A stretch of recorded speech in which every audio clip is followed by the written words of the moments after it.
Coming up on Jerusalem Dateline, high-stakes maneuvers. Prime Minister Netanyahu heading to Washington for talks with President Trump, while a U.S. or an Israeli strike against Iran remains a possibility. Plus, an Iranian insider shares heartbreaking details about the ongoing massacres in the streets. And Chuck Holton reports about Syrian government troops pouring in to northeast Syria. All this and more coming up on this edition of Jerusalem Dateline. Hello and welcome to this edition of Jerusalem Dateline. I'm Chris Mitchell. Israeli Prime Minister Benjamin Netanyahu is set to meet President Trump on Wednesday regarding U.S.-Iranian talks. The visit comes after weeks of speculation of a U.S. strike against Iran. Meanwhile, reports emerge from Iran on the fate of protesters and Christians. Here's the latest on these and other stories. Netanyahu moved up the meeting with Trump, which was scheduled for later this month. His office says any negotiations with Iran must include halting support of Tehran's proxies in the region and limitations on its ballistic missile program. Israel reportedly is ready to act unilaterally if necessary. Foreign Minister Gideon Sa'ar warned about Iran's ambitions. The attempt by the most extreme regime in the world to obtain the most dangerous weapon in the world, a nuclear weapon, is a clear danger to peace in the region and in the world. The huge amounts of long-range ballistic missiles that the Iranian regime seeks to produce endangers Israel, but not just her. Iran and U.S. negotiators ended their talks in Oman with no resolution. Iran's foreign minister says his government is not afraid of the U.S. military buildup in the region, insists on uranium enrichment, and won't budge on ballistic missile production. Aragchi blamed the protesters and their leaders for the regime's violent crackdown. What we witnessed in Tehran and other Iranian cities over 10 days were demonstrations, and the protests themselves were fully accepted. The government was also engaged in talks with leaders of the demonstrators. But on the 8th, 9th, and 10th of January, we were faced with a terrorist action. Iran puts the death toll at just over 3,000. But an Iranian church leader who just left the country tells CBN News, the number is much higher than that. The number is something more than 50,000 people has been killed by the regime. He says the violence hasn't stopped. The form has changed because we have so many people have been arrested and they are in the huge risk of execution and also torture inside of the jails. There have been some reports that some people have been executed. But of course, the government tried to keep it hidden, and they're doing it behind the closed doors. Eyewitness accounts also reveal executions on the street, inside hospitals, and even the homes of unarmed protesters. CBN News received this audio from inside Iran that documents the horrific crimes committed by the regime.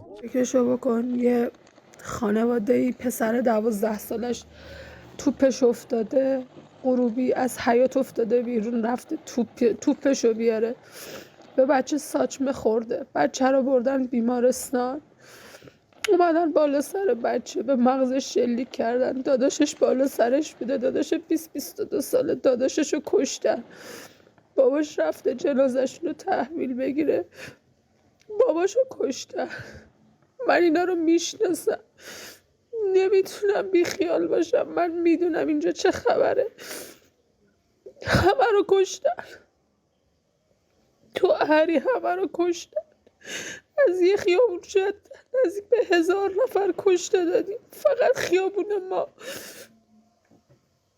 اون چیزی که شما میبینید با این واقعیتی که ما از نزدیک دیدیم خیلی فرق میکنه حتی تو جنگ 2 کشورم اینجوری نمیتونست باشه که اینجوری شد. Given the scale and brutality of the killings, the regime's actions are being called crimes against humanity. Before boarding the plane to America, Prime Minister Netanyahu laid out his agenda.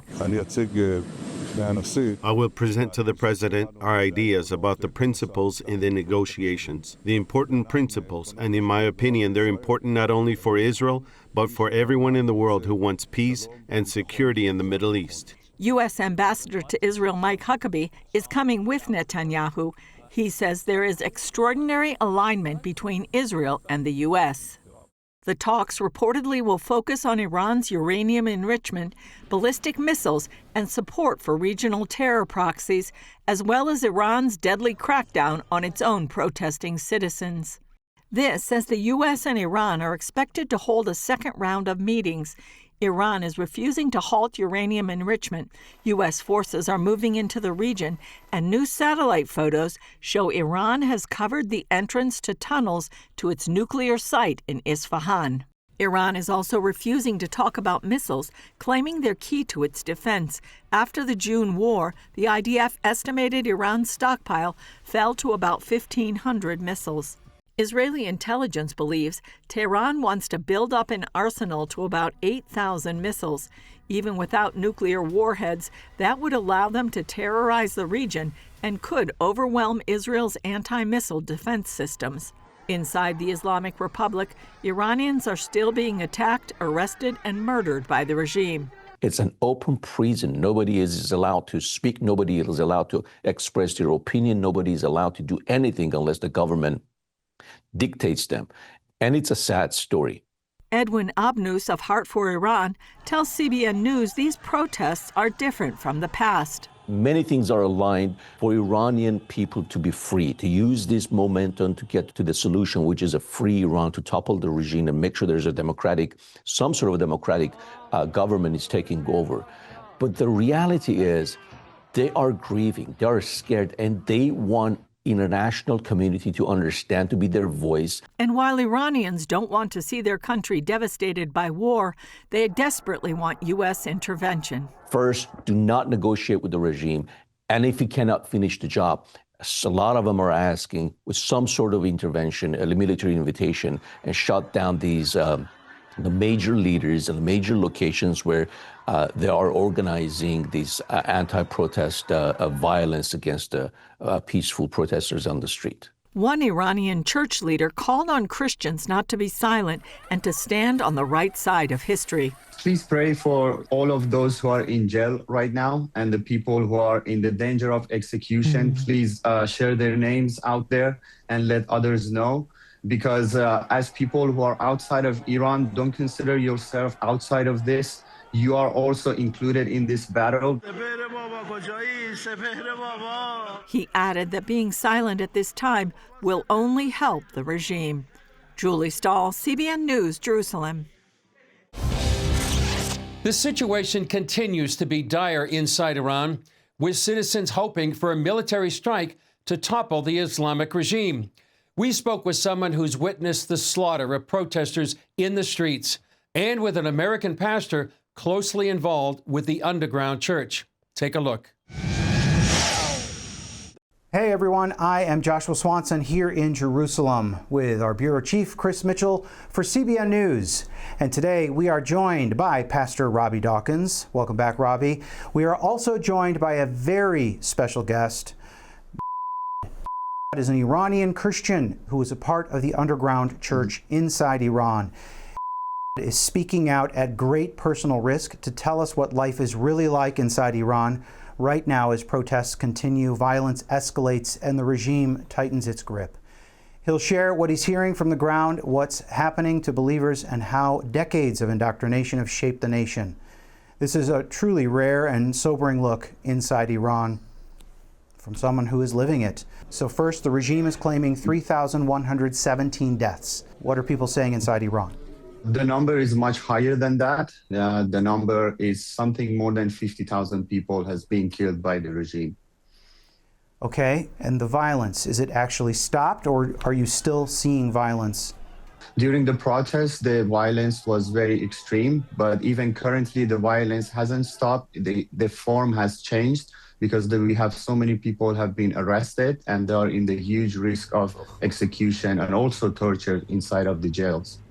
Yeah, that's another thing we're hearing is early on the negotiations between the U.S. and the Islamic Republic were that the executions would stop. But what you're saying is that executions have begun again of those who were protesting and that have been arrested. Yeah, there have been some reports that some people have been executed. But of course, the government tried to keep it hidden, and they're doing it behind the closed doors. Okay, and now turning to the weapons, we heard that there were military-grade weapons and that the government was deliberately targeting eyes and heads. Is that true? Yes, that's very true. And there is a lot of military weapons and facilities and cars that are going inside of the streets, and they try to create fears inside of the town. But at the same time, if it's necessary, they shoot people. And then families. Are families being forced to pay to retrieve the bodies of their loved ones? Yes, that's also very true. And there are reports from the multiple towns that families have been forced to pay a big amount to get their bodies back. How would you describe what is happening right now to the protests, and how would you describe the mood of the people right now? Currently, people are mourning, and they're just, most of them, they're waiting for a savior, because they feel like if no change happens, all of those blood and the death has been a waste of life. So people are in extreme silence right now, even on social media.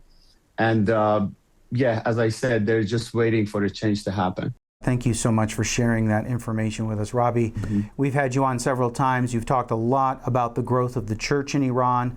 Are you expecting revival if the Islamic Republic falls? And maybe you can comment on that as well?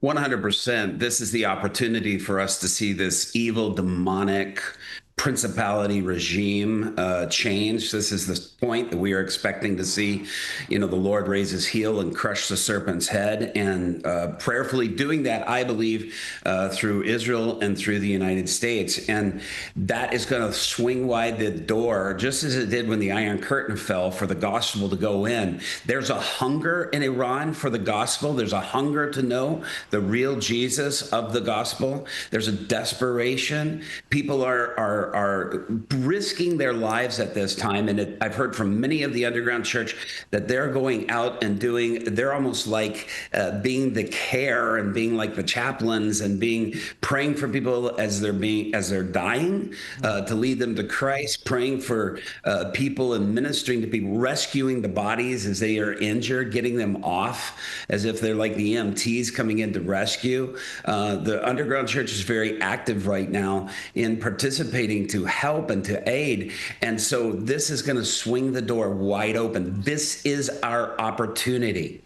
This is our opportunity to advance the kingdom in a place Satan is held in captivity and has been terrorizing the world with jihad. This is now our time. And it's so exciting to see the underground churches ready for that revival. And we are positioning and getting ready for that as well. Lovers of freedom around the world are embracing the Iranian efforts to shake off oppression. Israeli composer Yaron Cherniak offers his support by bringing the ancient sounds of Persian music into new compositions for the underground church. CBN's Julie Stahl has the story.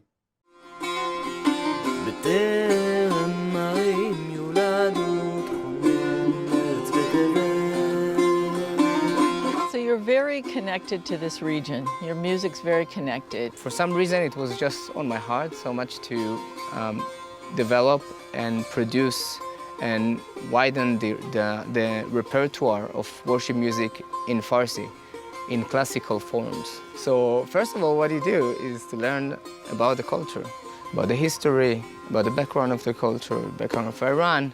What is a Shia Muslim country? What is in terms of culture, of feasts? What do they do there? What about their poetry? You have to learn their poetry, their classic forms. And then, of course, as a musician, I started to dig in their music tradition.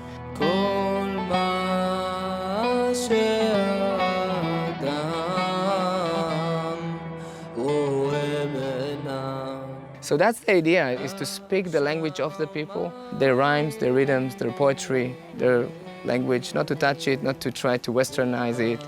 And the goal is to reach out to traditional societies, especially in Iran, where the underground church is facing persecution and oppression by the regime, the Islamic regime. And sometimes in those traditional societies, Western worship music, sometimes it's almost an obstacle for the traditional person. When he listened to that, he shut the door immediately.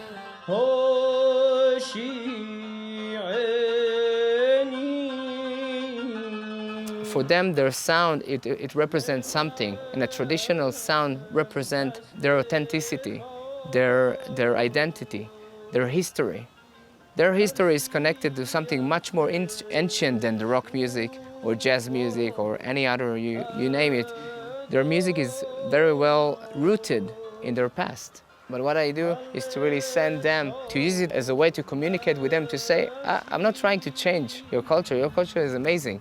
I just want to share with you this love to God and to the Son of God, Yeshua, that this is the way for you to find life and light.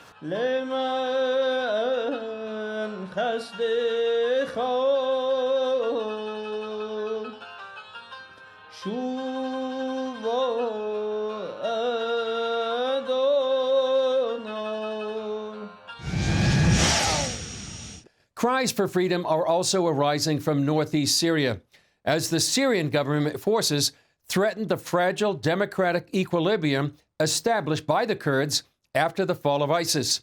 People are taking to the streets, while the possible release of the ISIS prisoners from detention camps raises security concerns even outside the Middle East. Chuck Holton reports from Kamishli. Tensions run high in northeast Syria as government forces loyal to Ahmed al-Sharaa begin taking control of the last areas held by the Syrian Democratic Forces. Authorities imposed a citywide curfew Tuesday to prevent clashes as new Syrian government officials assume their positions. The Kurds say they've received assurances that Syrian military forces won't enter their areas, only limited security personnel to oversee the transition of municipal institutions. It has been set in the agreement that the Syrian army will not enter the Kurdish areas. Only a limited number of government security forces will enter to oversee the integration of institutions, after which they will withdraw. But Kurdish forces have reason to be skeptical. When government troops entered the city of Hasaka, many were seen displaying the one-finger gesture used by ISIS. Combined with reports of atrocities committed by HTS forces in other Kurdish areas, the gesture deepened Kurdish distrust of the new government's intentions. The new agreement was made basically to prevent other massacres. Our people might not agree on the deal that was made, but we wanted to prevent bigger attacks and to protect our areas, and therefore we signed the agreement. In Kamishli, demonstrators took to the streets, calling for Kurdish unity across the region, rejecting what they see as attacks on their communities. This demonstration is for Rojava, and it is to reject the attacks on us, which kill people and civilians. We demand the unity of the Kurds in all 4 parts of Kurdistan. Turkish President Erdogan, a known supporter of HTS and the Muslim Brotherhood, issued a stern warning against any attempts to undermine the transition agreement. I say this clearly and unequivocally. Whoever attempts to sabotage this will suffer the consequences. Those who resort to terrorism, whether today or in the future, for whatever reason, must know that they will not achieve any results. The political tensions here are complicated by another urgent question. What happens to the thousands of ISIS families who have been guarded by Kurdish forces in detention camps for almost 10 years? As the new Syrian government takes over, there are serious concerns that these people, many of whom have been radicalized by years in captivity, will be just sent home to their home countries or, worse, set free here in Syria. Inside the camps, detainees from dozens of countries plead for repatriation. Many are widows of ISIS fighters who say they don't belong with the hardline radicals surrounding them. Honestly, I am very tired and want to get out of here because I am not like these people. I mean, I have a different mind and way of thinking. I don't deserve to be here. I understand that dangerous and radical people must stay in, but I am not like them. After 9 years of detention, desperation is mounting. Families say their children are growing up without education or hope for the future. Life is not only about eating, drinking, or sleeping. No, we have children who must learn and see the outside world. We are dead in this life, dead in life, and don't know who gave us this verdict. Who sentenced us to 9 years of this? I don't know. As the new Syrian government consolidates control, the fate of these camps remains uncertain. Many home countries, particularly in Europe, have been reluctant to repatriate their citizens, leaving thousands in legal limbo. The question now is whether Syria's new leadership will maintain the status quo or seek a different solution to a problem nearly a decade in the making. From Qamishli, I'm Chuck Holton for CBN News. Why should Christians bless and support the Jewish people and Israel? If you're a follower of Jesus, you must take his words to heart. Jesus said, "Salvation comes through the Jews." God chose to write his story of redemption in and through the Jewish people, and he will never turn back on the call and grace given to Israel. At CBN Israel, we have the great privilege to bless and tangibly demonstrate the never-ending love of God for the Jewish people and all the peoples of this land. Partner with us and help terror victims, immigrants fleeing anti-Semitism, refugees, Holocaust survivors, single mothers, to rebuild their lives with dignity and hope by meeting their physical, emotional, and spiritual needs. Give today and let your faith, which is rooted in Israel's story, shine for the glory of God.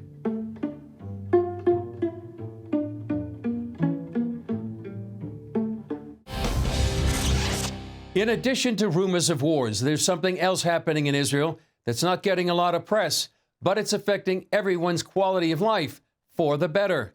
Spring is just around the corner, and the reason we know for sure is because of one special blossom. When it appears every year, it lifts the heart and points to an encouraging scripture from the book of Jeremiah. I'm standing next to an almond tree, and that's because almond trees are the first trees that bloom, or one of the first trees that bloom after the winter. So it's a sign that spring is coming. Now we read about the shaked, the almond, in the book of Jeremiah. Asked Jeremiah in verse 11, "Jeremiah, what do you see?" And I said, "I see a branch of an almond tree." Then the Lord said to me, "You have seen well, or I am watching over to perform my word." Now, what's the connection between those two things? Well, a shaked, almond, that Jeremiah talked about, is related to the word shoked, which is what God says he's doing to his word. He's watching over it. So it's like a watchman. And that's the sign of the almond blossom, that it comes right after winter. So we know the spring is coming. And just like God fulfills his word, like when it's winter and we think it's not going to come, spring will never come, God is watching over his word to perform it. Well, that's all for this edition of Jerusalem Dateline. Thanks for joining us. Remember, you can follow us on social media, and you can access CBN content through our CBN News and other CBN apps. And please keep praying for our dear friends in harm's way in Iran and Syria, that the Lord would be a strong tower and refuge for them. And keep praying for Israeli and U.S. leaders as they face this critical moment in the Middle East. I'm Chris Mitchell. For all of us here at the Jerusalem Bureau, we'll see you next time on Jerusalem Dateline.